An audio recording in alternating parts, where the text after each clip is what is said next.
Regional vibrant Gujarat summit 2026 જે આપણે અહીંયા 11મી અને 12મી જાન્યુઆરી યોજાઈ હતી. આ વાઇબ્રન્ટ સમિટમાં આખા સૌરાષ્ટ્રમાંથી અને કચ્છમાંથી ઉદ્યોગકારો દ્વારા, રોકાણકારો દ્વારા ખૂબ જ સારો પ્રતિભાવ આપવામાં આવ્યો છે.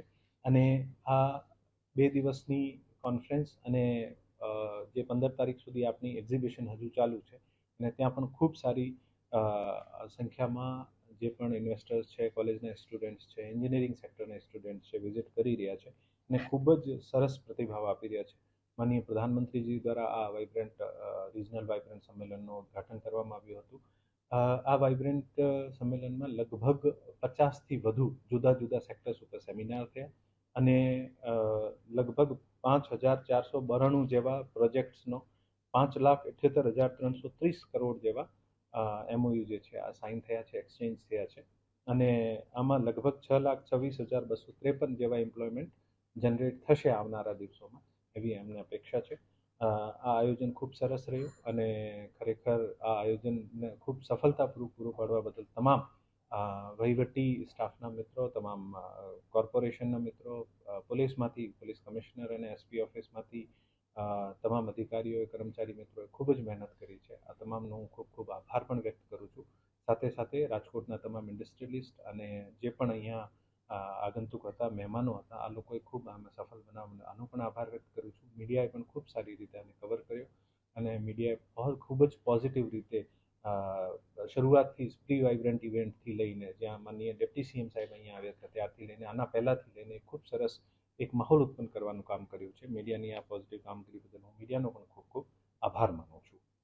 ટોટલ 16થી 17 નવી GIDC અને એક મેડિકલ ડિવાઇસ પાર્કની પણ સરકારે ઘોષણા કરી છે અને આ આખા સૌરાષ્ટ્ર રિજન માટે છે.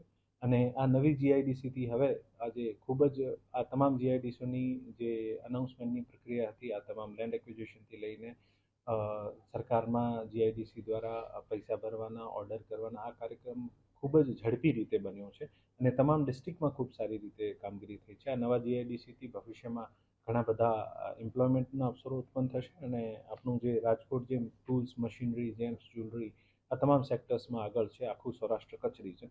આમાં ઘણી બધી વ્યવસાયની તકો ઉત્પન્ન થશે. જે MOU થયા છે આમાં હું તમને સેક્ટર સ્પેસિફિક વાત કરું તો એગ્રો અને ફૂડ પ્રોસેસિંગમાં 58 MOU થયા છે, અમાઉન્ટિંગ 1,969 કરોડ. એનિમલ હસબન્ડરીના 25 MOU થયા છે 203 કરોડના. કેમિકલ, પેટ્રોકેમિકલ અને GIDCના લાર્જ પ્રોજેક્ટના 8 MOU થયા છે 12,174 કરોડના. એન્જિનિયરિંગ, ઓટો અને અધર ઇન્ડસ્ટ્રીઝના 47 MOU થયા છે 14,613 કરોડના. એન્વાયરમેન્ટ ફોરેસ્ટના 5 MOU 490 કરોડના. હેલ્થકેર અને ફાર્માસ્યુટિકલ્સના 2 MOU 79 CRના. ઇન્ડસ્ટ્રીયલ પાર્ક, લોજિસ્ટિક પાર્ક અને મિની એસ્ટેટના 5 MOU 920 કરોડના. ઇન્ફોર્મેશન ટેકનોલોજી, બાયોટેકનોલોજીના 10 MOU 279 કરોડના. મિનરલ બેઝ પ્રોજેક્ટના 606 MOU 6,022 કરોડના. પોર્ટ્સ અને પોર્ટ બેઝ MOU 28 થયા છે 70,751 કરોડના. પાવર, ઓઇલ, ગેસ સેક્ટરના પાવર રિન્યુએબલને સાથે રાખીને 99 MOU થયા છે જે 4,55,065 કરોડના છે. સ્કિલ ડેવલપમેન્ટ સેક્ટરના 2 MOU 15 કરોડના છે. ટેક્સટાઇલ એપ્રેલ્સના 4 MOU 348 CRના છે. ટુરિઝમ સિવિલ એવિએશનના 21 MOU 1,887 કરોડના છે. અર્બન ડેવલપમેન્ટના 50 MOU 966 CRના છે. આની સાથે MSMEના 3,484 MOU 6,993 કરોડના અને MSME GIDCના 1,038 MOU 5,557 કરોડના. આમ ટોટલ મળીને 5,492 MOU જે છે આ 5,78,330 કરોડના MOU જે છે આ સાઇન કરવામાં